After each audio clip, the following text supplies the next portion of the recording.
धर्म संस्थापना के देवता भगवान श्री कृष्ण के चरणों में मेरा नमन। मेरे गुरु परात्पर गुरु डॉक्टर जयंत बालाजी आठवाले के चरणों में मेरा नमन।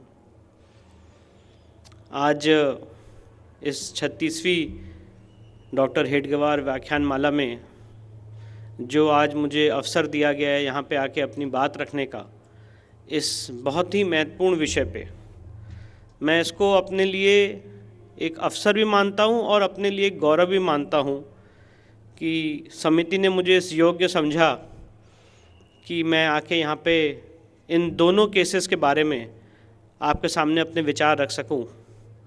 और एक युवा होने के नाते ऐसा सम्मान और ऐसा अवसर समिति ने मुझे दिया है, ये मेरे लिए और सारे युवाओं के लिए इस देश के बहुत गौरवपूर्ण विषय है, गौरवपूर्ण अवसर है कि जहाँ पे एक एग्ज़ाम्पल सेट होगा कि आगे चल के लोग इस तरह के केसेस करें और अपने धर्म और अपने समाज के लिए लड़ाई लड़ें और अन्याय के खिलाफ़ लड़ाई लड़ें और उसको कैसे किया जा सकता है। इन सारे विषयों पे आज मैं अपना आपके सामने विषय रखूँगा। पर अपने विषय को प्रारंभ करने से पहले मैं आपके सामने कुछ चीज़ें साझा करना चाहता हूँ।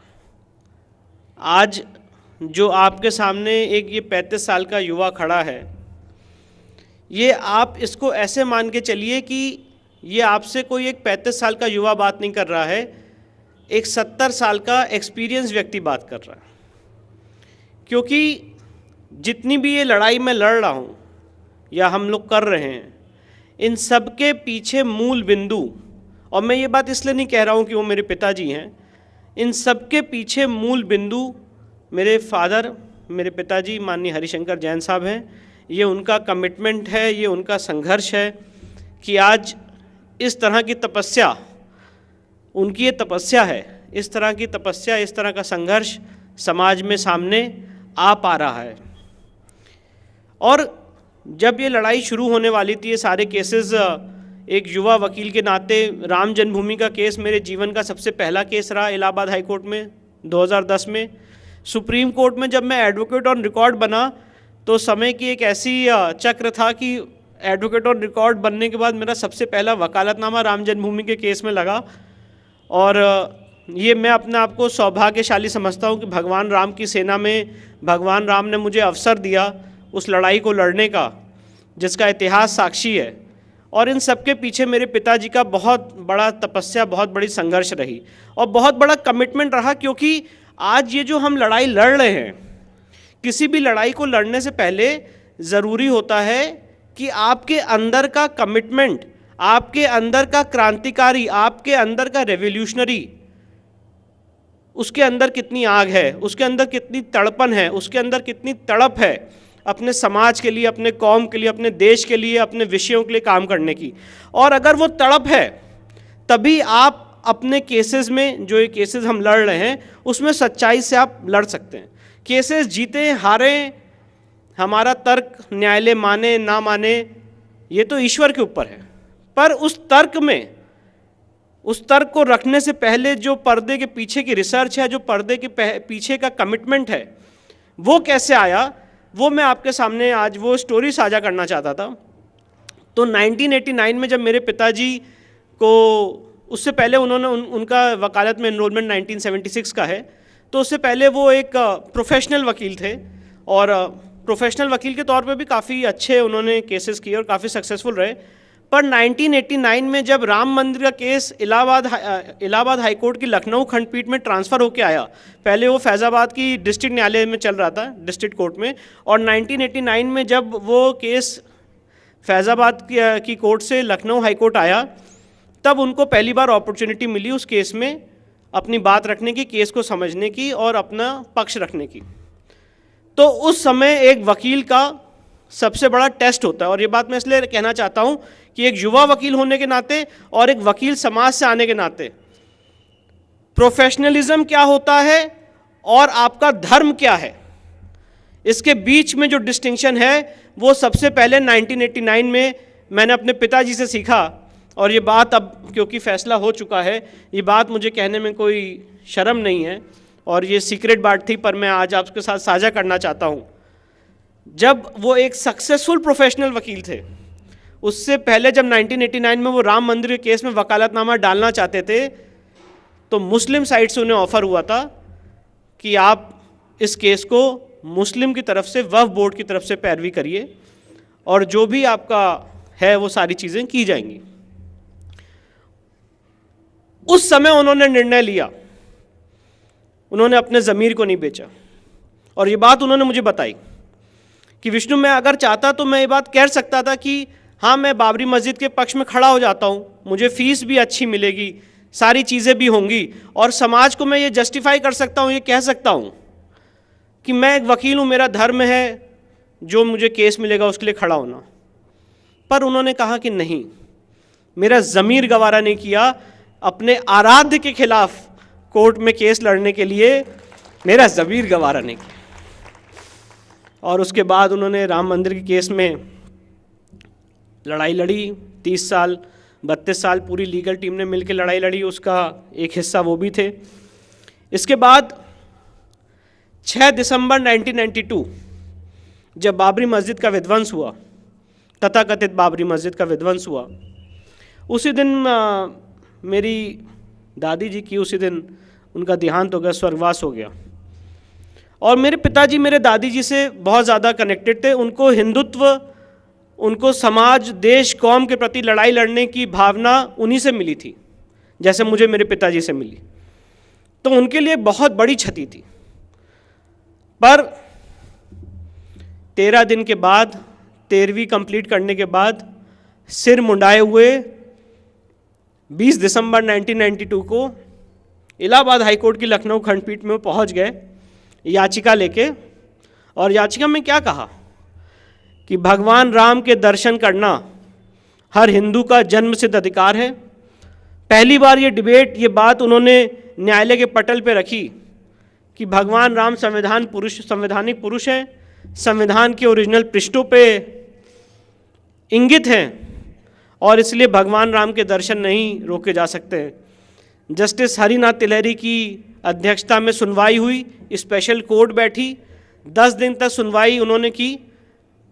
अकेले जाते थे, अकेले आते थे, क्योंकि पैसे से उतने संसाधन नहीं थे और चारों तरफ उस समय हाईकोर्ट में इतनी सिक्योरिटी नहीं होती थी, चारों तरफ मुस्लिम समाज के लोग घिरे रहते थे। उस समय एक वकील अपने आत्मबल के आधार पे कोर्ट में जाके लड़ा और उन्होंने 1 जनवरी 1993 को ऐतिहासिक फैसला लाया और इलाहाबाद हाईकोर्ट की लखनऊ खंडपीठ ने कहा कि भगवान राम संवैधानिक पुरुष है, इनके दर्शन नहीं रोके जा सकते हैं और दर्शन इमीडिएट खोले जाए।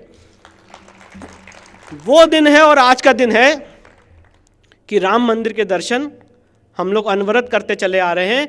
और ये जो केस है ये बहुत इतिहास के पन्नों में दब चुका है, पर ये बहुत महत्वपूर्ण केस है, क्योंकि अगर ये केस या ये निर्णय ना हुआ होता तो मैं आपको ये बता सकता हूँ, शायद ऐसा होता कि 2022 में, आज 2019 में जो फैसला हुआ या 2010 में जो फैसला हुआ, शायद फैसला भी इस तरह से नहीं होता, क्योंकि हमारी एग्जिस्टेंस बराबर वहाँ पे थी, बराबर वहाँ पे पूजा पाठ कर रहे थे, तो किसी की भी हिम्मत नहीं हुई कि वो हमें वहाँ से हटा सके। नहीं तो कॉम्प्रोमाइज़ की टेबल पे तो बहुत सारी बातें हुई हैं। इसके बाद आगे विषय पे आते हुए बस एक लास्ट इंस्टेंस आपको बताना चाहता हूँ, जिसने मेरे अंदर ये कमिटमेंट, ये आग, ये भावना पैदा की कि मैं अपने देश, अपने समाज, अपने कौम के लिए ये केसेस लड़ पाऊँ और अपनी सारी इच्छाओं को तिलांजलि देते हुए एक स्वयं सेवक के नाते ये सारे केसेस लड़ पाऊँ। वो इंसिडेंट मैं आपके सामने रखना चाहता हूँ और मेरी आत्मा को इस घटना ने झंझोड़ दिया। और मैंने एक युवा होने के नाते, क्योंकि हम लोग एक यंग लाइफ में हैं, हर आदमी को कभी इतना ज़्यादा कमिटमेंट नहीं होता है कि हाँ भाई हिंदुत्व क्या होता है, धर्म समाज क्या होता है, ठीक है सब एक ही हैं, सेकुलरिज्म चलता रहेगा, हम क्यों इन सब केसेस में पड़े, हम भी प्रोफेशनल लाइफ बने, अच्छे करें, एडवोकेट जनरल बने और फॉरेन घूमें, ये सारी भावनाएं होती हैं। पर वो सारी भावनाएं मेरी शनय शनय समय के साथ ख़त्म होती चली गईं।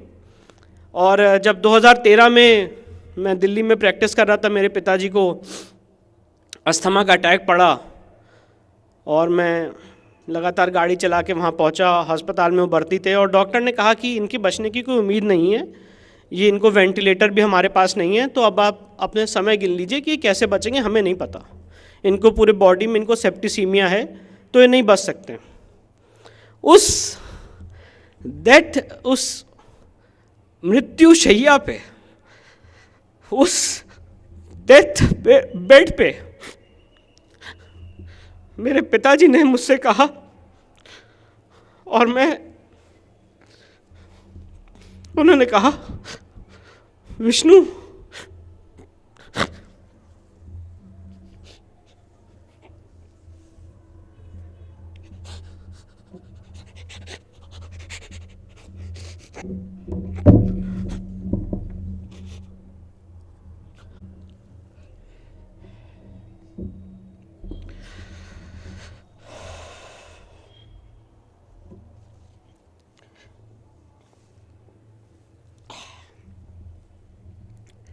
उन्होंने कहा, विष्णु, टीले वाली मस्जिद के केस के नोटिस देना मत भूलना, समय सीमा चली जाएगी, केस डिसमिस हो जाएगा।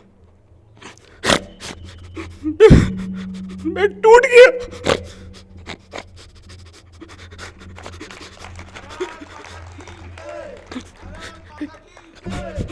इतना बड़ा कमिटमेंट वो अपने दिल में अपने देश, अपने समाज, अपने कौम के लिए लेके चल रहे हैं। उसके बाद मैंने अपने आप को ये समझा कि अपने जीवन के अगले समय जितने भी बचे हैं, मैं अपने देश, अपने समाज, अपनी कौम के लिए जो इतिहास में हम लोग के साथ ज़्यादतियाँ हुई है, जुल्म हुआ है, उसके लिए मैं अर्पित करूं। और उसी श्रृंखला में फिर ये सारे केसेस हमने फाइल किए, कोर्ट में जीते, कोर्ट में हारे, वो अलग बात है, पर हमारी लीगल रिसर्च बहुत स्ट्रांग है और उस लीगल रिसर्च को मैं आपके सामने रखने जा रहा हूँ। तो सबसे पहली बात, जो काशी विश्वनाथ का ये केस हमने दायर किया है बनारस की सिविल कोर्ट में, तो काशी विश्वनाथ का बहुत रक्त रंजित इतिहास रहा है। 1992 से 1669 तक इसको बहुत सारे आक्रांताओं ने तोड़ा। आखिरी बार इसको राजा तोडरमल ने बनवाया था और उसको फिर औरंगज़ेब ने आके तोड़ा। वो तोड़ने का फरमान भी है जो अभी मैं आप लोगों के साथ साझा करूँगा। और इसको हमने किस कंसेप्ट से, किस थीम से फाइल किया है, ये मैं आपके सामने बात रखना चाहता हूँ। देखिए, हमारा मकसद समाज में कोई विद्वेष पैदा करना, कोई कटुता पैदा करना नहीं है। हमारा मकसद ये है कि जो इतिहास में हुआ है, गलत हुआ है, उसको रेस्टोर किया जाए। और काशी के केस को समझने के लिए मुझे लगता है कि मैं कुछ समय लूँगा। काशी का महत्व समझना बहुत ज़रूरी है। अगर हम काशी का महत्व समझ गए तो इस केस की थीम ही काशी का महत्व है, क्योंकि भगवान शिव ने काशी का स्वयं निर्माण किया था। इतिहास में, पुराण में, वेद में, स्कंद पुराण में इसका वर्णन मिलता है, इसका जिक्र मिलता है। भगवान भोलेनाथ ने उसका स्वयं निर्माण किया था। काशी जब कुछ भी नहीं था तो काशी का अस्तित्व था। काशी सबसे पौराणिक नगरी मानी जाती है और इसीलिए उस एरिया को अविमुक्त एरिया कहते हैं, कि वो जो 5 कोस का एरिया है वो अविमुक्त एरिया है। अगर किसी को मोक्ष की प्राप्ति होती है तो उस 5 कोस के एरिया में ही होती है। और थोड़ा मैं आपके सामने फैक्ट और फिगर रखना चाहता हूँ। काशी का जो केस है हमने माँ श्रृंगार गौरी की तरफ से और स्थान देवता की तरफ से फाइल किया है। और ये भी मैं बात बताना चाहता हूँ, आपके मन में ये सवाल उठ सकता है कि क्या हिंदू देवी देवताओं की तरफ से केस फाइल हो सकता है कि नहीं। तो राम मंदिर के केस में सुप्रीम कोर्ट ने पैरा 346 राम मंदिर के केस में जो जजमेंट है उसमें पैरा 346 में ये बात होल्ड की है कि अगर शिबायत या ट्रस्टी नेग्लिजेंट रहा है भगवान के राइट्स के प्रति, तो भक्त और भगवान कभी भी अपने हक मांगने के लिए, अपने अधिकार मांगने के लिए कोर्ट में आ सकते हैं। और ये बात मैं आपके सामने इसलिए और रखना चाहता हूँ, इस कंसेप्ट को, इस थीम को समझने की ज़रूरत है कि क्यों ऐसा हो रहा है कि हमारे देवी देवताओं को या हमारे समाज के लोगों को कोर्ट में जाना पड़ रहा है। क्या कानून इसकी इजाज़त देता है कि नहीं देता है? और राम मंदिर के केस में यही प्रश्न उठा था। और क्या ऐसा हो सकता है कि कोई चीज़ आज से 500 साल पहले, 600 साल पहले हुई हो और आज कालांतर में 600 साल बाद लोग कोर्ट में जाएं और उस चीज़ को क्या रेक्टिफाई किया जा सकता है? ये प्रश्न भी आपके मन में उठ सकता है, क्योंकि जैसा कि मैंने आपको बताया कि काशी का डिस्ट्रक्शन औरंगजेब ने 1669 में किया था, केस हमने अब फाइल किया है। तो ये प्रश्न उठ सकता है कि अब क्यों, अब कैसे हो सकता है? तो इस चीज़ की डिस्कशन, इस चीज़ की व्यवस्था राम मंदिर के केस में बहुत एक्सटेंसिवली की गई। और दो थीम्स हैं, दो कंसेप्ट्स हैं। एक थीम है ऐतिहासिक गलतियों को सुधारने की, और दूसरी थीम है हिंदू देवी देवताओं के लीगल राइट्स की। हमारे हिंदू लॉ को डिस्कस करके मैं दूसरी थीम पे पहले आ जाता हूँ। हमारे हिंदू लॉ के सारी देवी देवताओं की थीम्स को डिस्कस करते हुए पैरा 116 और 117 में सुप्रीम कोर्ट ने बात कही है कि मंदिर भले ही टूट जाए, आज हम मानते हैं कि कण कण में भगवान है, पर मंदिर बनाना, वहाँ पे प्राण प्रतिष्ठा करना, वहाँ पे मूर्ति का अस्तित्व लाना, ये एक तरह का इस ईश्वरीय, इस यूनिवर्स में जो हम भगवान की एग्जिस्टेंस को मानते हैं, उसको एक सामने स्वरूप देके उसकी पूजा करने की पद्धति है। और सुप्रीम कोर्ट ने ये बड़ी अच्छी बात कही राम मंदिर के केस में, पैरा 116, 117 में, कि आज मैं विष्णु शंकर जैन अगर ये संकल्प लेता हूँ, या फॉर एग्जाम्पल समाज का कोई भी आदमी ये संकल्प लेता है कि वो इस मैदान में, और वो उसकी खुद की ज़मीन है, अपनी सेल्फ प्रॉपर्टी है, अगर वो यहाँ पे मंदिर बनाने का संकल्प लेता है, कालांतर में अगर ऐसा होता है कि वो मंदिर बाढ़ से या अर्थक्वेक से या कोई आक्रांता आके उसे तोड़ जाता है, तो जो मंदिर बनाने का संकल्प है वो अमर है, वो अमिट है। उस मंदिर बनाने के संकल्प को लीगल एंटिटी पैरा 116, पैरा 117 में सुप्रीम कोर्ट ने राम मंदिर के केस में माना है। और अगर हम कोर्ट में ये प्रूफ करते हैं कि हाँ मंदिर तो था ही, और मंदिर प्राण प्रतिष्ठित, ये जितने हमारे ज्योतिर्लिंग में प्राण प्रतिष्ठित होते हैं, मंदिर था, मंदिर प्राण प्रतिष्ठित था, और मंदिर बनाने से पहले एक संकल्प था मंदिर बनाने का, तो उसके बाद ये अकाट्य सत्य है, ये पत्थर की लकीर है। सुप्रीम कोर्ट के 5 जजेस कह चुके हैं कि once a property belongs to the deity, अगर कोई संपत्ति भगवान की होती है, उसमें निहित कर जाती है, तो वो हमेशा भगवान की संपत्ति रहती है समय के अंत तक। तो ये जितने सारे डिस्प्यूट्स हम लड़ रहे हैं, इसकी थीम ये है, इसका कंसेप्ट ये है कि who was prior in time, पहले कौन था। अगर आज मैं ये प्रूफ कर लेता हूँ फॉर एग्जाम्पल कि इस परिसर में पहले मैं था, मेरा परिसर था, मेरी ओनरशिप थी, और यहाँ पे मैंने एक संकल्प लेके एक प्राण प्रतिष्ठा के माध्यम से यहाँ पे मंदिर की स्थापना की है, तो कोई भी आक्रांता आके उसको तोड़ दे, उसको डिमोलिश कर दे, पर आज के संवैधानिक इंडिया में उसको रेस्टोर किया जाएगा। और यही लड़ाई है, ये जो लड़ाई है वो यही लड़ाई है कि जो इतिहास में तलवारों की नोक पे हुआ है, वो आज के संवैधानिक इंडिया में, आज के कॉन्स्टिट्यूशनल इंडिया में हम कलम के बल पे उसको रेक्टिफाई करें और ये मैसेज दें कि तलवार से बड़ी ताकत कलम की होती है। ये इस चीज़ की लड़ाई है। और काशी का तो अपना इतिहास है ही है। और मैं कुछ आपके सामने फैक्ट्स और फिगर रखना चाहता हूँ, क्योंकि फैक्ट्स और फिगर्स ही आपके केस को मजबूत बनाते हैं, स्ट्रॉन्ग बनाते हैं, और आपको विश्वास दिलाते हैं कि हाँ हमारा केस ऐसा है कि हम इसको न्यायालय के पटल पे लड़ सकते हैं, इसको हम जीत सकते हैं। आपके अंदर एक कॉन्फिडेंस पैदा करता है कि हाँ मेरा केस, मेरा जो बिलीफ है वो सही है, वो सच्चा है। और काशी के केस में पुराण क्या कहते हैं, स्कंद पुराण क्या कहता है, उसकी महत्ता क्या है, उसके क्या वर्सेस हैं, क्योंकि ये आज जो हम बात कर रहे हैं एक डॉक्यूमेंट्री के रूप में हमेशा आज के आगे आने वाले युवा इसको देख सकते हैं, समझ सकते हैं। तो सबसे पहले हम देखते हैं, कुछ मैं आपके साथ श्लोक शेयर करना चाहता हूँ और मैं उसके वर्स नंबर यहाँ पे दे दूँगा। तो सबसे पहले जेम्स प्रिसेप की किताब है। जेम्स प्रिसेप ने पुराणों को अध्ययन करने के बाद ये कहा है कि the Veda and shastra all testify that Vishweshwar is the first of the devas, कि भगवान विश्वनाथ देवों में सबसे प्रथम देव हैं। काशी सबसे पहली नगरी है, जैसा कि आपको मैं बता रहा था। गंगा सबसे पहली रिवर है और चैरिटी सबसे बड़ी वर्च्यू है, सबसे पहली वर्च्यू है। ये जेम्स प्रिसेप ने सारे पुराणों का अध्ययन करने के बाद ये किताब लिखी है। इसके बाद जो मैंने आपको बात रखी कि काशी 5 कोसों में फैला हुआ है और वो अविमुक्त एरिया है, ये Skanda Purana chapter number 6 page number 58 verse number 71 उसमें कहा गया है, all other forsaken Avimukta places are procured through Kashi.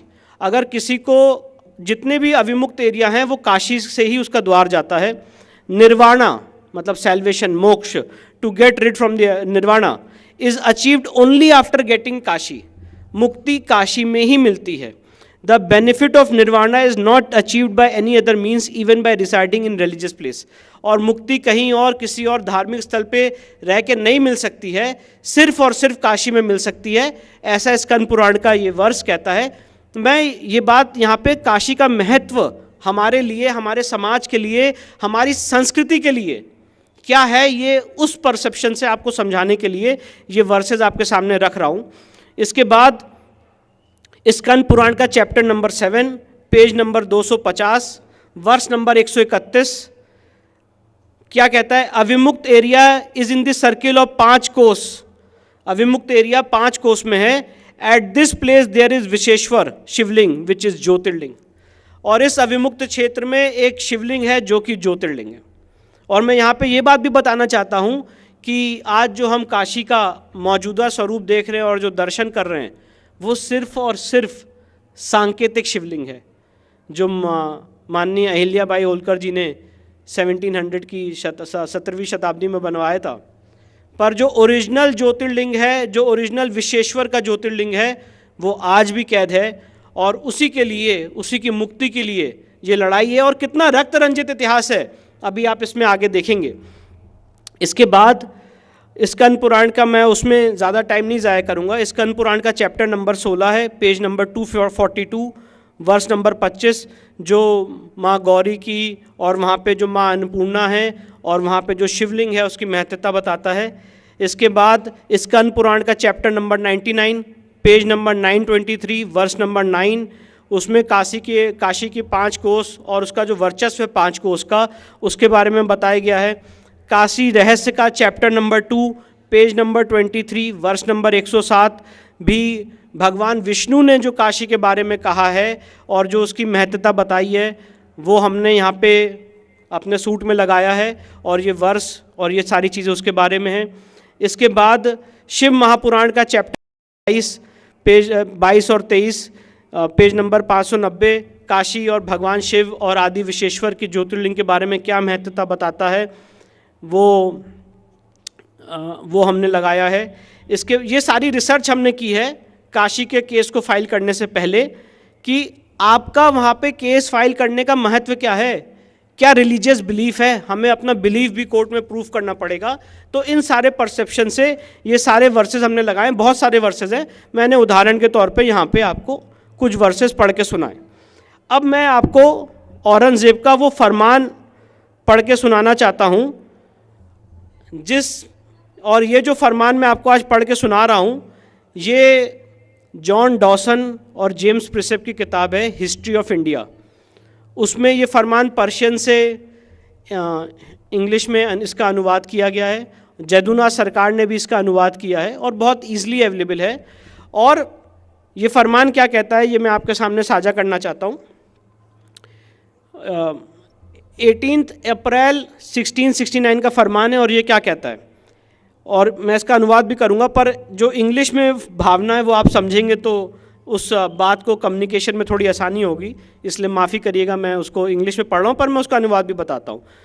18 April 1669 it reached the year of his majesty the protector of the faith, बादशाह सलामत के कानों में पहुंचा कि इन द प्रोविंस ऑफ ताता, मुल्तान एंड बनारस, और ज़्यादातर की मतलब बनारस, ताता और मुल्तान के राज्यों में, और ज़्यादातर बनारस में फूलिश ब्राह्मण्स, बेवकूफ़ ब्राह्मण, एक उन्होंने आदत बना ली है अपनी फर्जी किताबों को बांटने की और लोगों में धर्म फैलाने की, and that of expounding frivolous books in their schools, and that the students and learners, मुसलमान as well as Hindus, और वहाँ के जो लोग हैं बनारस के, हिंदू और मुसलमान, वो सब वहाँ पे जा रहे हैं, even from long distances, दूर दूर से जा रहे हैं, led by a desire to become acquainted with their wicked sciences they taught, इस भावना से कि वो जो ये उल्टी सीधी चीज़ें सिखा रहे हैं वो उसको सीखें.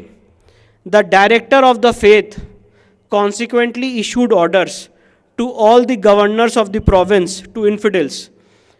जो बादशाह सलामत है उन्होंने आदेश दिया सारे लोगों को अपने राज्य में कि इन सारी प्रैक्टिसेस को जो ब्राह्मण लोग अपनी टीचिंग्स को फैला रहे हैं उसको रोक दिया जाए. The director of the faith consequently issued orders to governors and provinces to infidels, and they were strictly enjoined to put an end to the teaching and practice of idolaters form of worship. और मूर्ति पूजा की ये जो पद्धति है उसको रोकने का immediate आदेश बादशाह सलामत ने दिया. ऑन 15 रबी उल अखिर मतलब 2 सितंबर 1669 को बादशाह सलामत को ये रिपोर्ट किया गया कि मूर्ति पूजकों की मूर्ति और बनारस में जो विश्वनाथ मंदिर है उसको तोड़ दिया गया है. ये जो फरमान है ये विष्णु शंकर जैन द्वारा बनाया हुआ फरमान नहीं है. ये फरमान बीकानेर की ओरिजिनल म्यूज़ियम में है, बहुत सारी जगहों पे एशियाटिक लाइब्रेरी में है कैलकाटा की, और इस फरमान को जितने हिस्टोरियंस हैं, जितने ब्रिटिश हिस्टोरियंस हैं, उन्होंने पर्शियन से इंग्लिश में ट्रांसलेट किया है और ये फरमान भी हमने अपनी किताब में लगाया है. मैं आपके सामने ये सारी बातें इसलिए कर रहा हूँ कि अभी जो मैंने आपको एक लीगल प्रपोजिशन दिया, एक कंसेप्ट समझाया, और उस पैमाने पे फैक्चुअली हमारा केस कितना स्ट्रांग है कि क्या यहाँ पे कोई तोड़ने का सबूत है कि नहीं है, उस तोड़ने के सबूत को मैंने आपसे साझा किया है. और आगे बढ़ने से पहले एक बात और कहना चाहता हूँ. इस देश में और पूरे वर्ल्ड में कोई मुस्लिम हिस्टोरियन ये बात नहीं कह सकता है, और आप कभी आपसे बात हो तो आप उनसे कंफर्म करिएगा इस चीज़ को कि क्या मंदिर तोड़ के मस्जिद बनाई जा सकती है. आपको एक ही जवाब मिलेगा. सारे मुस्लिम हिस्टोरियन आपको एक ही बात कहेंगे, या स्कॉलर्स एक ही बात कहेंगे कि कुरान में भी इस चीज़ की अनुमति नहीं है, इस चीज़ की इजाज़त नहीं है कि आप मंदिर को तोड़ के मस्जिद बना लें. अगर आपको मस्जिद बनानी है तो आपको एक साफ़ सुथरी प्रॉपर्टी पे, सेल्फ एक्वायर्ड प्रॉपर्टी पे उसको वफ़ डेडिकेट करके ही आप मस्जिद बना सकते हैं. और उनका भी यही थीम है कि अगर कोई संपत्ति वफ़ है, एक बार वफ़ की हो गई तो वो समय के अंत तक वफ़ की रहती है. तो इसीलिए कोई धर्म ये नहीं कह सकता है, कोई पंथ, कोई मज़हब ये नहीं कह सकता है कि दूसरे की संपत्ति को तोड़ के आप अपने धर्म के लिए या अपने रिलीजन के लिए आप अपना एक मस्जिद का सेटअप बना सकते हैं. और इसीलिए यहाँ पे हमने ये तोड़ने का प्रूफ लगाया है, क्योंकि राम मंदिर के केस में बहुत बड़ी डिबेट हुई थी. राजीव धवन ने नक्शे भी फाड़े थे और कोर्ट में सारी चीज़ें की थी और कहा था यहाँ पे तो तोड़ने का प्रूफ ही नहीं है, और उल्टा हिंदुओं को तालिबानी का दर्जा दे दिया था. वो एक अलग बात है कि हम लोग जानते हैं कि माननीय अटल जी ने बहुत अच्छी कविता रखी है, हिंदू तन मन हिंदू जीवन, रग रग हिंदू मेरा परिचय. हमने कब कभी किसी का जाके मंदिर तोड़ा, कब किसी को फोर्स किया कन्वर्ट करने के लिए, हमने कब किसी का रेप किया. पर आज हमें कोर्ट के पटल पे हिंदू तालिबानी शब्द कह के प्रयोग किया गया. वो एक अलग बात है, वो उनका अपना विचार है, वो रख सकते हैं.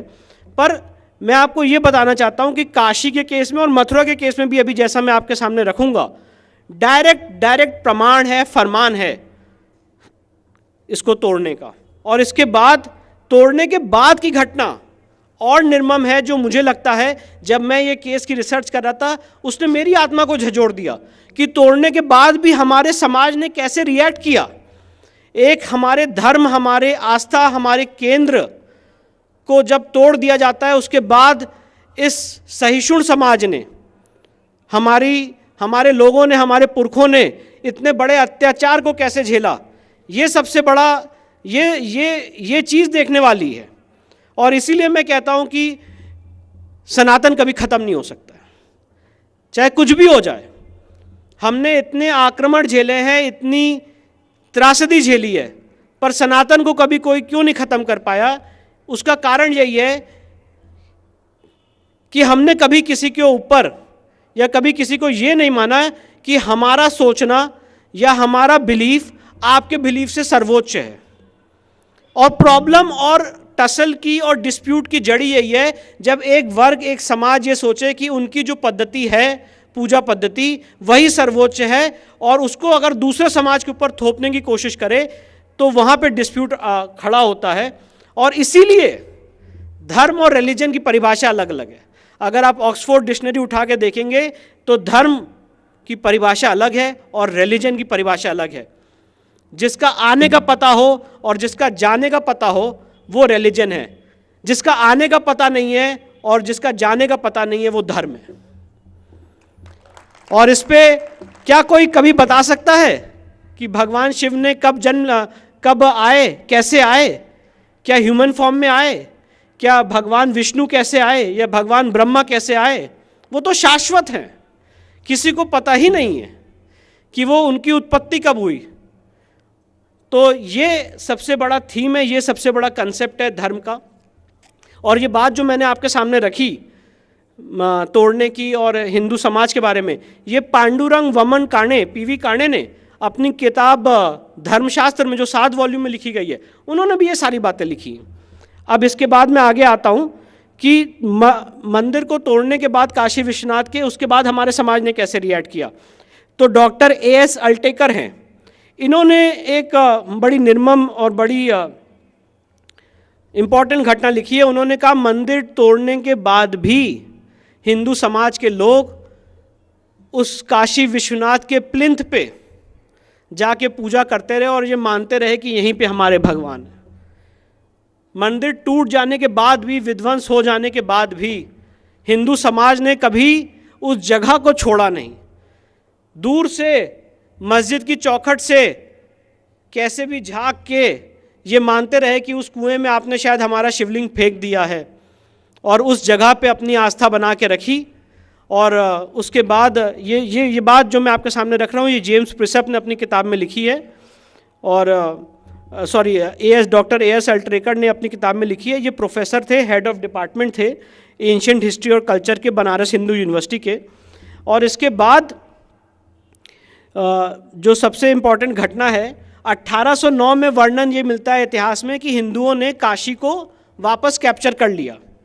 और 1810 में ब्रिटिश सरकार का डिस्ट्रिक्ट मजिस्ट्रेट वॉटसन, उसने चिट्ठी लिखी है कि काशी वापस हिंदुओं को सौंप दिया जाए। ये 1810 की चिट्ठी है, ये भी हमने इसका भी वर्णन किया है, उल्लेख किया है अपने सूट में। इसके बाद एक घटना और है जो जेम्स प्रिसेप की किताब है टेम्पल ऑफ विश्वेश्वर, उसमें उन्होंने क्या लिखा है, डिमोलिशन के बाद, the Hindus worship the plinth of the mosque, जो अभी मैं आपको बता रहा था, as the plinth of old Kashi Vishwanath temple. पुरानी मंदिर की चौखट को समझ के हिंदू समाज के लोग मस्जिद की चौखट पे पूजा करते रहे।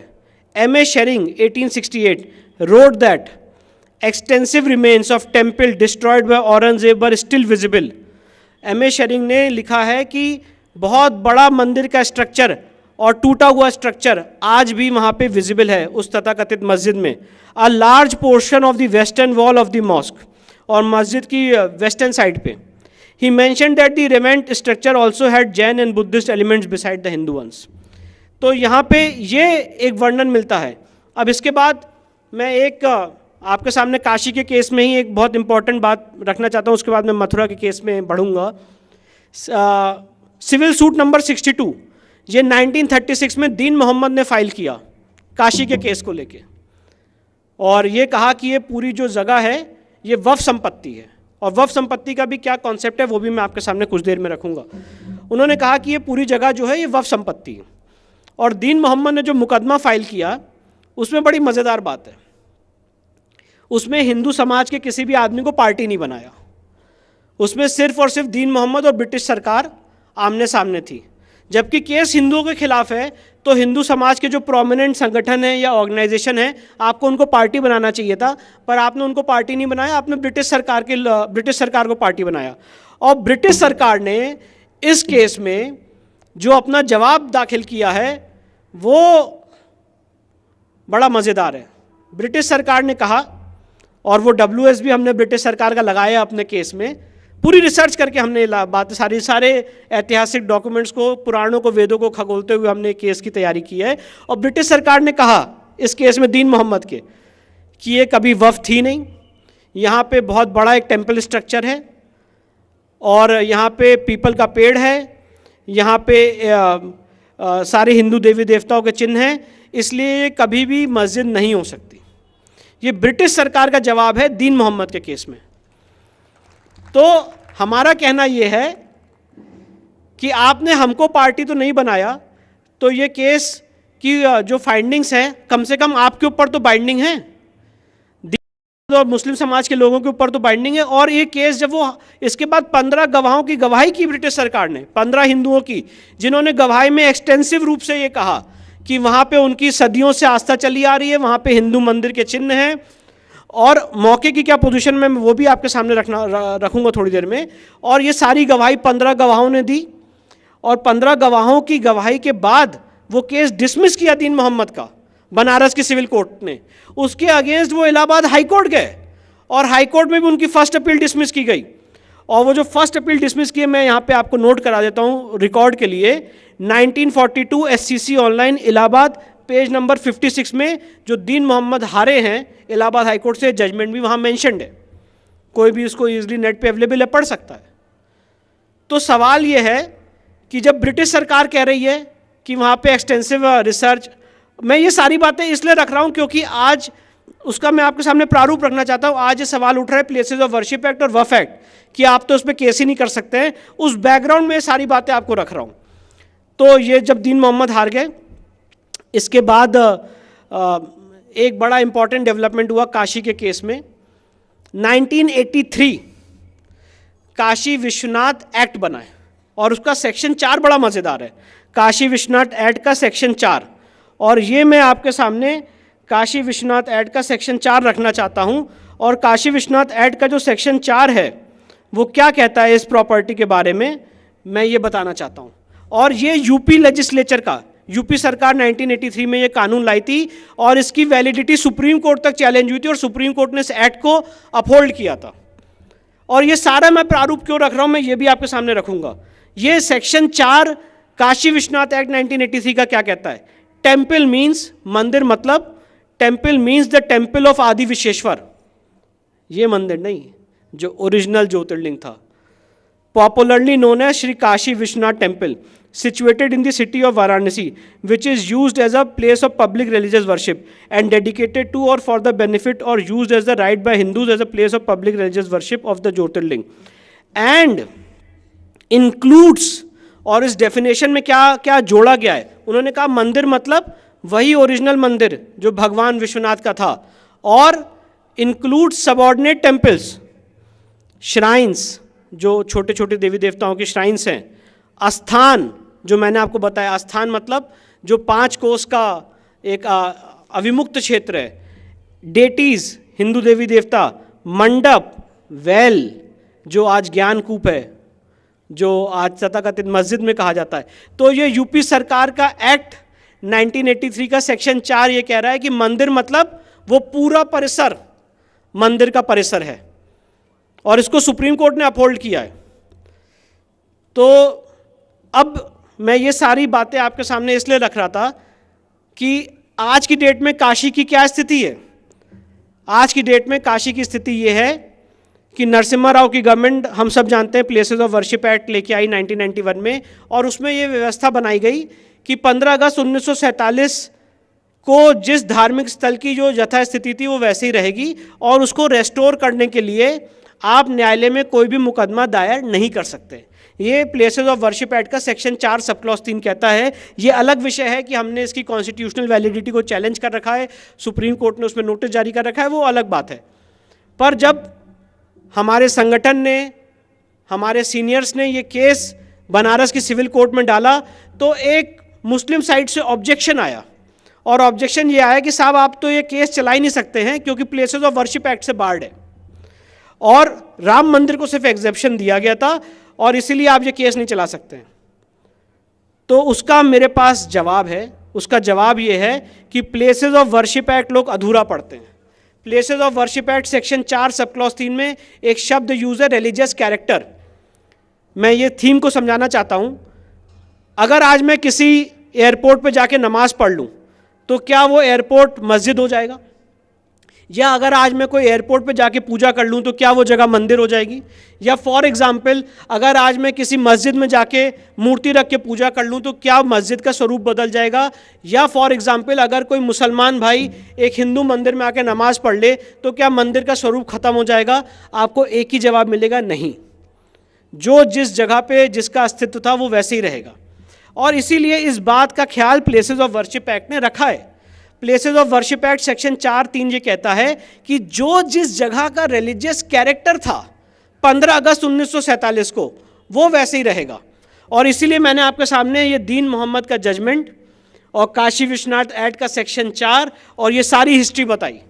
अब मेरी बात को आप जब भी आपके पास समय मिले इसको एनालाइज करिएगा, इसको आप सोचिएगा कि उस जगह का रिलीजियस कैरेक्टर क्या है। एक ही फाइंडिंग हो सकती है पूरे समाज की कि उस जगह का रिलीजियस कैरेक्टर एक हिंदू मंदिर का है। उसका कारण यह है कि हिंदुस्तान में कोई भी ऐसी मस्जिद आपको नहीं मिलेगी जिसके वेस्टर्न साइड पे मां श्रृंगार गौरी की प्रतिमा हो। उसका कारण यह है कि हिंदुस्तान में आपको कोई भी ऐसी मस्जिद नहीं मिलेगी जिसमें विभिन्न और भारी मात्रा में देवी देवताओं के चिन्ह हो। इसलिए हमने ये बात रखी है। और आप सोचिए कितनी बड़ी विडंबना है हमारे लीगल सिस्टम की, और आगे चल के बहुत सारे युवाओं को आना पड़ेगा। और इसीलिए आज मैं आपके सामने आया भी हूँ ये बात रखने के लिए। 1992 में जो केस दायर हुआ, पिछले शायद 30 साल हो चुके हैं। 30 साल से मामला न्यायालय में इसीलिए पेंडिंग है और आज भी उसकी सुनवाई चल रही है इलाहाबाद हाई कोर्ट में कि प्लेसेस ऑफ वर्शिप एक्ट से केस बार्ड है कि नहीं है। इनिशियली जब केस दायर हुआ तो सिविल जज महोदय ने ये एक व्यू लिया कि नहीं, ये case places of worship act से नहीं चल सकता है। डिस्ट्रिक्ट जज बनारस साहब ने, डिस्ट्रिक्ट जज जो बनारस के, उन्होंने ये व्यू लिया जो बात मैं आपके सामने रख रहा हूँ कि नहीं भाई 15 अगस्त 1947 को उस जगह का क्या धार्मिक स्वरूप था वो तो तय होगा और वो एविडेंस के दौरान तय होगा। इसके बाद इलाहाबाद हाई कोर्ट में अपील पेंडिंग है और पिछले 30 साल हो चुके हैं और हम वेट कर रहे हैं कि पहले ये निर्णय हो जाए कि प्लेसेस ऑफ वर्शिप एक्ट से बार्ड है कि नहीं है। और इसके बाद भी वो लोग सुप्रीम कोर्ट आएंगे और सेकुलरिज्म के नाम पे बहुत बड़ा एक हम सब जानते हैं कि किस तरह से इस देश में ड्रामा किया जाएगा। तो मैं ये सारी बातें, ये सारे तथ्य आपके सामने इसलिए रख रहा था कि काशी के केस में आज हम कहाँ स्टैंड करते हैं और क्या सच में काशी का case places of worship act से बार्ड है कि नहीं है, ये बात मैं आपके सामने रखना चाहता था। प्लेसेस ऑफ वर्शिप एक्ट के बहुत पहलू हैं। मैं एक बात और रखना चाहता हूँ, प्लेसेस ऑफ वर्शिप एक्ट से राम मंदिर को क्यों छूट दी गई? क्योंकि आप और हम 1989 में जाग चुके थे अपने आराध्य के लिए, और इसलिए उस समय की सरकार ने उसको समझते हुए राम मंदिर को एग्जेम्पशन दिया। तो क्या आज हम मिल के कलेक्टिवली ये आवाज़ नहीं उठा सकते हैं कि काशी और मथुरा के लिए भी वो exemption places of worship act में दिया? अगर राम मंदिर को एग्जेम्प्ट किया जा सकता है और उसके लिए न्यायालयीन लड़ाई चल सकती है, और ये कितना बड़ा अपने आप में सोचिए, कितनी बड़ी इस देश के बहुसंख्यक समाज के साथ खिलवाड़ है, उसकी आस्था के साथ, कि अगर इतिहास में कुछ गलत भी हुआ है तो उसको रेस्टोर करने के लिए, उसको रेक्टिफाई करने के लिए अगर आप कोर्ट में जाना चाहते हैं तो आप कहते हैं कि नहीं, कोर्ट में तो नहीं जा सकते।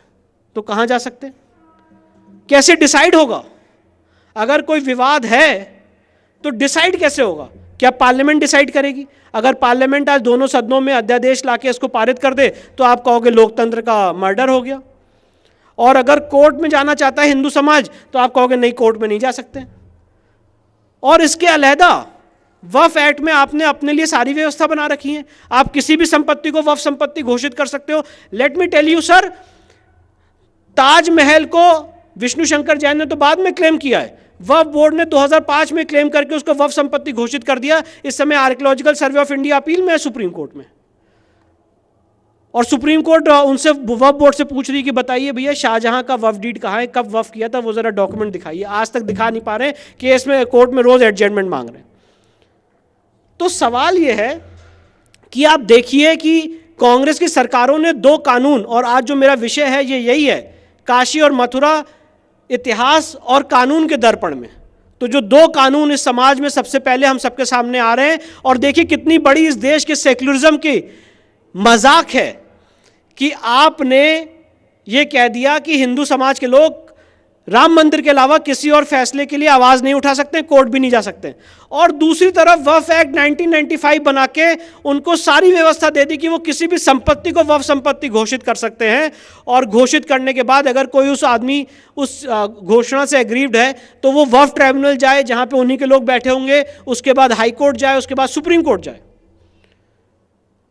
तो ये किस तरह का सेक्युलरिज्म है कि आपने हमारे कॉन्स्टिट्यूशनल डेमोक्रेसी में हमें न्यायालय के थ्रू अपनी लड़ाई लड़ने के लिए भी रोक दिया, और आप उसके अलावा सारी चीज़ों पे आप अपनी लड़ाई लड़ सकते हैं। और इस काशी के केस में भी वक्फ बोर्ड ये कह रहा है कि ये मामला सिविल कोर्ट में नहीं चलना चाहिए, ये वक्फ बोर्ड में चलना चाहिए। मतलब जिसने मेरा कत्ल किया मैं उसी के सामने जाके कहूँगा कि भैया मेरे केस का ज़रा फैसला कर दीजिए। ये तो वही बात हुई। तो ये काशी के केस में हमारे फैक्ट्स हैं, ये हमारा तथ्य है, ये इसका पौराणिक इसके साक्ष्य हैं, इसके हिस्टोरिकल रिकॉर्ड्स हैं, और ये सारी बातें हम कोर्ट में लेके गए हैं। और हाँ, एक बहुत इंपॉर्टेंट डेवलपमेंट हुआ है काशी के केस में, मैं वो भी आपके सामने रखना चाहता हूँ। और मैं ये बात इसलिए रखना चाहता हूँ कि ये बात साबित करती है कि एक स्वयंसेवक और हम और आप, हमारी भावनाएं अगर एक हों तो काम कैसे होता है। काशी के केस में जो अभी मैंने आपको बताया कि मस्जिद के वेस्टर्न साइड पे माँ श्रृंगार गौरी बनी हुई है, जिनकी तरफ से हमने मुकदमा दायर किया, पिछले 32 सालों से उस माँ के दर्शन बंद थे, और साल में सिर्फ एक बार उसके दर्शन खोले जाते थे, नवरात्र की चतुर्थी पे, और वहाँ पे दर्शन अलाउड नहीं थे। हमने वहाँ पे सूट केस दायर किया और हमने कहा कि दर्शन किस आदेश से बंद किए गए हैं, कौन सा ऐसा आदेश, हमने सरकार से पूछा। और मैं आपको ये बताने में मुझे बहुत खुशी होती है कि आज वहाँ पे दर्शन खुल चुके हैं, और सरकार ने कहा कि जब कोई आदेश था नहीं बंद करने का तो खोलने का भी कोई आदेश नहीं होना चाहिए। तो ना बंद करने का आदेश था ना खोलने का आदेश है, पर आज हमारी आपकी कलेक्टिव भावनाएं हैं जिसकी वजह से ये काम हुआ है। और आज माँ श्रृंगार गौरी के मस्जिद के वेस्टर्न साइड पे दर्शन अनवरत चालू हैं, और मुझे पूरी उम्मीद है कि हम और आप साथ रहेंगे, आपका आशीर्वाद रहेगा, भगवान भोलेनाथ का आशीर्वाद रहेगा, तो काशी का केस भी 200% हम जीतेंगे। समय कितना लगता है ये तो मुझे नहीं पता, मेरे बाबूजी ने ये एक नींव रखी है, अब वो इस मामले में नींव के पत्थर बनेंगे कि वो अपने सामने सारी चीज़ें देख पाएंगे, तो समय के गर्भ में हैं। पर हाँ, उसकी फाउंडेशन, उसकी हमने सारी चीज़ें ले डाउन कर दी हैं, और मुझे है कि संघ के नेतृत्व में इस चीज़ को कुशलता से हम आगे ले जाएंगे। इसके बाद अपनी बात को मथुरा के केस पे लाते हुए, क्योंकि समय की अपनी मर्यादा है, मुझे लगता है मैंने ज़रा ज़्यादा ही समय ले लिया।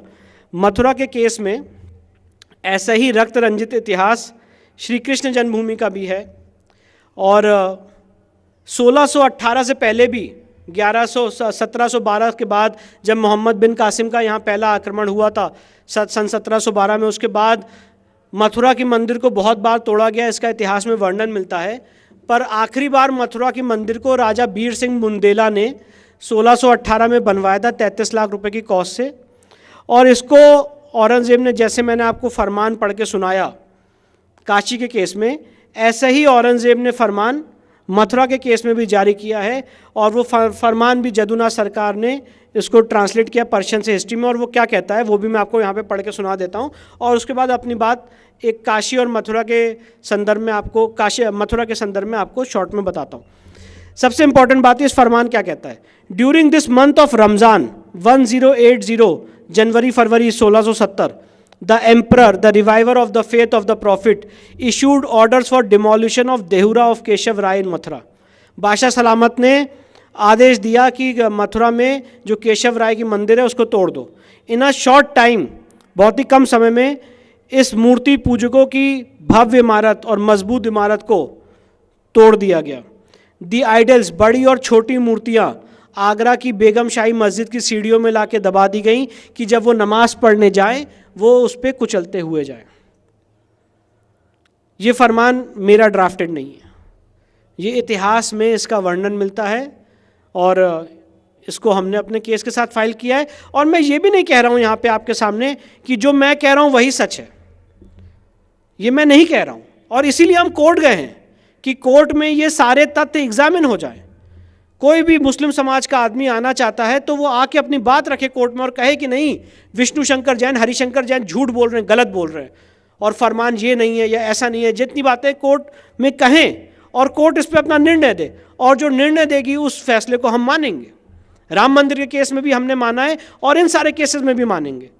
पर कम से कम आप ये नहीं कह सकते कि इस बारे में बात ही ना हो, और इस बारे में अगर बात होगी तो इस देश के सेकुलरिज्म पे खतरा हो जाएगा। इस बात के प्रति मेरा विरोध है। इसके बाद जैसे कि मैंने आपको बताया कि 1618 में इसको राजा बीर सिंह बुंदेला ने बनवाया था, 1670 में इसे औरंगजेब ने तोड़ा। इसके बाद 1770 में इतिहास में वर्णन मिलता है कि वहाँ पे मराठा आए और मराठाओं ने वहाँ पे बैटल ऑफ गोवर्धन में उस जगह को वापस जीत लिया और सारी चीज़ों को वहाँ से खदेड़ दिया गया। इसके बाद 1803 में वहाँ पे ब्रिटिश सरकार आई। 1815 में वहाँ पे ईस्ट इंडिया कंपनी ने एक ऑक्शन किया इस मंदिर का, मथुरा का। और मथुरा की जो मंदिर है उस पूरे परिसर का एरिया है 13.37 एकर्स ऑफ लैंड। इसका ऑक्शन किया गया और ऑक्शन में उसको हिंदू राजा ने, राजा पट्नीमल ने खरीद लिया उस संपत्ति को ऑक्शन में। और उसके बाद राजा पट्नीमल के वंशज उसमें बराबर संपत्ति पे काबिज रहे। मुस्लिम समाज के लोगों ने 6 केस फाइल किए 1875 के आसपास, और वो सारे केसेस में उनको हार मिली, उनको शिकस्त मिली। इसके बाद 1944 में राजा पट्नीमल के जो वारिस हैं, उस समय समाज में एक धारणा बनी कि मथुरा श्री कृष्ण जन्मभूमि का रेस्टोरेशन होना चाहिए, और पंडित मदन मोहन मालवीय के संरक्षण में, उनके नेतृत्व में ये बात रखी गई कि उस ज़मीन को हमें ख़रीदा जाए।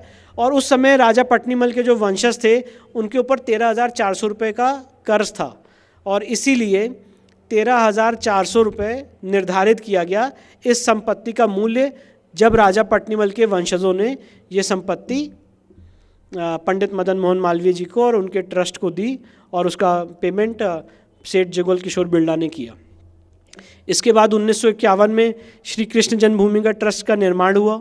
इन द मीन टाइम पंडित जी का निधन हो चुका था, पर श्री कृष्ण जन्मभूमि ट्रस्ट में सारी प्रॉपर्टी निहित हो गई थी, क्योंकि उन्हीं लोगों को ये सारी संपत्ति उन्होंने खरीदी थी और उन्हीं को दे दी गई थी।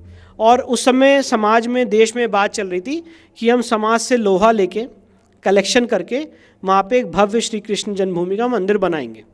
इन द मीन टाइम 1958 में एक सेवा संघ बनाया गया, और जैसे कि हम लोग का हमेशा इतिहास रहा है कि कुछ लोग पैदा होते हैं समाज में जो हमें धोखा देते हैं, उसी तरह से 1958 में सेवा संघ बनाया गया, और बड़ा मिलता जुलता नाम था श्री कृष्ण जन्मभूमि ट्रस्ट और श्री कृष्ण जन्मभूमि सेवा संघ।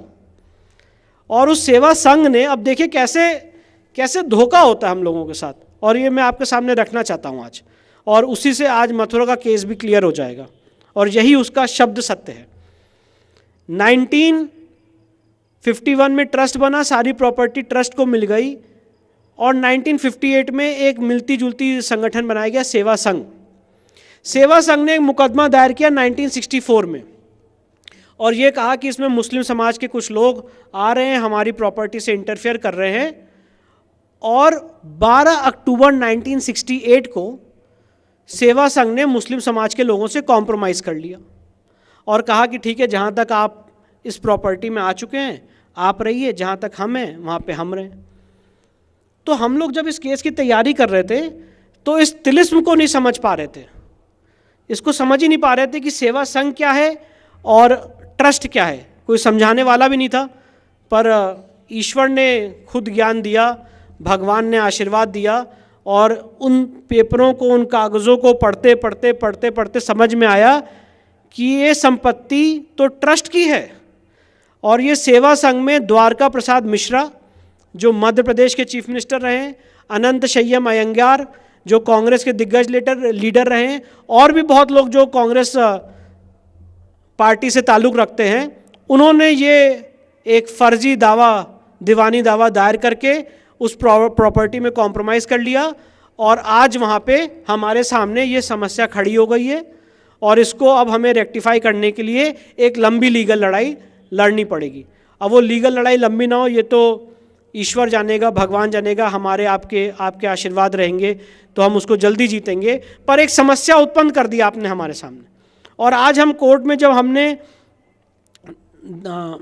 केस फाइल किया तो उस केस में हमने यही बात रखी कि ओरिजिनल प्रॉपर्टी तो ट्रस्ट की है, तो सेवा संघ कैसे सूट फाइल कर सकता, कैसे केस फाइल कर सकता है और कैसे कॉम्प्रोमाइज़ कर सकता है।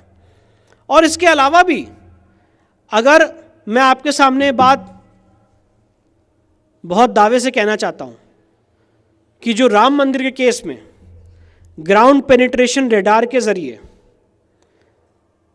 और आर्कियोलॉजिकल सर्वे के ज़रिए वहाँ पे नीचे मूर्तियाँ मिली थी, ये मैं दावे के साथ कहना चाहता हूँ कि अगर मथुरा श्री कृष्ण जन्मभूमि में आज की डेट में ग्राउंड पेनिट्रेशन रेडार के ज़रिए बिना किसी स्ट्रक्चर को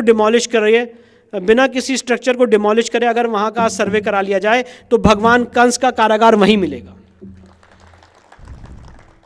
आज की डेट में भी जो आज वहाँ पे तथाकथित मस्जिद बनी हुई है, आप अगर वहाँ पे जाके देखेंगे तो जो मस्जिद की स्कर्टिंग है जो मस्जिद की, उसमें हिंदू मंदिर के पत्थर यूज्ड है। कोई नया स्ट्रक्चर नहीं बनाया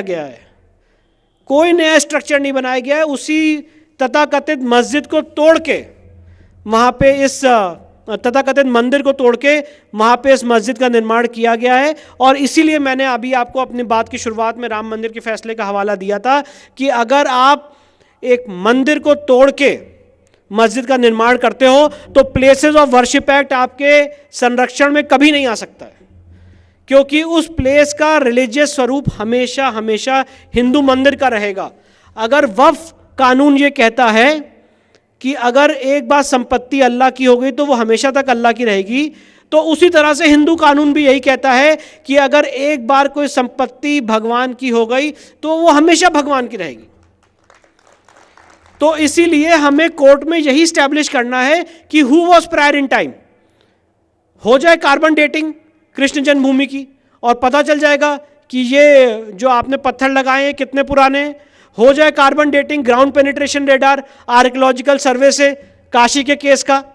और काशी के केस में वहाँ के न्यायालय की, वहाँ के सिविल जज साहब ने ऑर्डर भी किया है कि वहाँ के एएसआई सर्वे कराया जाए ग्राउंड पेनिट्रेशन रेडार के जरिए, बिना कोई स्ट्रक्चर को हानि पहुँचाए हुए। आप उसके अगेंस्ट हाईकोर्ट पहुँच गए। अगर आपके केस में सच्चाई है तो आप कहिए कि हाँ, हमने कोई मंदिर तोड़ के मस्जिद नहीं बनाई है, साफ सुथरी जगह पे मस्जिद बनाई है, हमने वक्फ क्रिएट की है। और हो जाए कार्बन डेटिंग, एएसआई सर्वे, ग्राउंड पेनिट्रेशन रेडार और उसके स्ट्रक्चर को एग्जामिन कर लिया जाए। मैं तो एक बहुत छोटी सी बात कहता हूँ और इस केस से जुड़ा हुआ हूँ, इसलिए बहुत अथॉरिटी से आपके सामने बात कहता हूँ।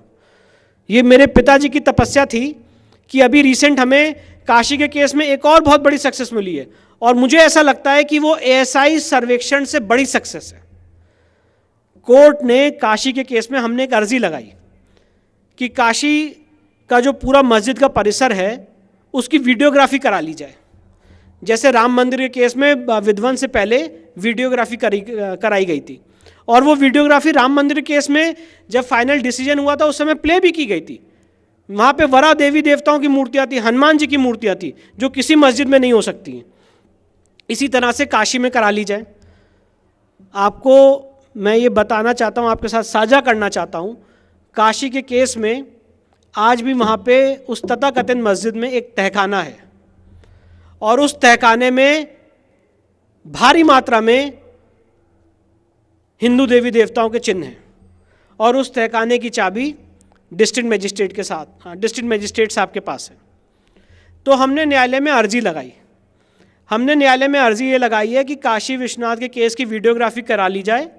हम नहीं जाएंगे, कोर्ट अपॉइंटेड एडवोकेट कमिश्नर जाए और उस पुलिस प्रोटेक्शन में जाए और उस पूरे परिसर की वीडियोग्राफी करे, उसको कैमरे में कैद करे, फोटोग्राफी करे और उस तहखाने को भी खोला जाए। आपके सामने ये मुझे साझा करने में खुशी होती है कि बनारस के सिविल जज साहब ने ये आदेश पारित किया है कि एडवोकेट कमिश्नर साहब जाएं अंडर फुल पुलिस प्रोटेक्शन और उस पूरे जगह की वीडियोग्राफी करें, उसकी फ़ोटोग्राफी करें और आगे आने वाले समय में देखेंगे कि उस तहखाने में क्या निकलता है, क्या प्रूफ निकलते हैं, उस एरिया का क्या स्वरूप है। और इस ऑर्डर के अगेंस्ट भी मुस्लिम समाज के लोग इलाहाबाद हाई कोर्ट गए। अभी 3 दिन पहले की न्यूज़ है, इलाहाबाद हाई कोर्ट से भी उनको शिकस्त मिली है और इलाहाबाद हाई कोर्ट ने कहा कि फोटोग्राफी होना, वीडियोग्राफी होने में आपको दिक्कत क्या है? अगर आप ये कह रहे हैं कि वहाँ पे कोई हिंदू देवी देवताओं के चिन्ह नहीं है और एक वर्ग ये कह रहा है कि वहाँ पे हिंदू देवी देवताओं के चिन्ह हैं, तो हो जाए फोटोग्राफी, इसमें आपको दिक्कत क्या है? और इसलिए उनका हाई कोर्ट से भी रिजेक्ट किया गया है। इसलिए जहाँ तक काशी और मथुरा का सवाल है, इतिहास के दर्पण से, कानून के दर्पण से और जो हमारी एविडेंसेस हैं, उन सारी एविडेंसेस के आधार पे हमारा केस बहुत स्ट्रांग है। बस एक चीज़ की ज़रूरत है कि आज हम और आप मिल जाएं, हमारी भावनाएं मिल जाएं, हमारा मातृ संगठन जिसकी गोद में हम लोग पले बड़े हैं वो इसमें हमें अपना मार्गदर्शन दे और एक तय सीमा के तहत, जैसे राम मंदिर के केस को इलाहाबाद हाई कोर्ट में ट्रांसफ़र किया गया था और 3 जजेस ने उसका ओरिजिनल ट्रायल किया था, तय समय सीमा के अंदर 6 महीने के अंदर आप एक समय सीमा बांध दीजिए, उसके अंदर इन दोनों केसेस का शीघ्र निर्णय किया जाए। जिस समाज के लोगों को जो बात रखनी है वो उसमें रखें और इसका शीघ्र निर्णय किया जाए। तो मैं आपके सामने आज ये बात कहना चाहता हूं कि मैं एज वकील 100% एश्योर्ड हूं कि ये दोनों केस हम जीतेंगे, ये दोनों केस हम जीतेंगे, क्योंकि हमारा केस बहुत मजबूत है। जितने तथ्य मैंने आपके सामने रखे और भी बहुत सारे इसके लीगल एस्पेक्ट्स हैं और इसीलिए ना प्लेसेस ऑफ वर्शिप एक्ट इसमें आड़े आ सकता है क्योंकि रिलीजियस कैरेक्टर मैंने आपके सामने डिफाइन किया, और इसीलिए ना वक्फ एक्ट इसके सामने आ सकता है क्योंकि वक्फ एक्ट भी अगर 2 समुदाय के बीच में लड़ाई है, आज अगर हिंदू समाज के और मुस्लिम समाज के बीच में लड़ाई है तो वो सिविल कोर्ट से डिसाइड हो सकता है, वो वक्फ बोर्ड से डिसाइड नहीं हो सकता है। इन्हीं सारी बातों के साथ आपने मुझे इतनी पेशेंटली सुना, इतना अवसर दिया कि मैं यहाँ पे आके अपनी बात रखूँ। आपका बहुत बहुत आभार, दिल की गहराइयों से बहुत बहुत नमस्कार।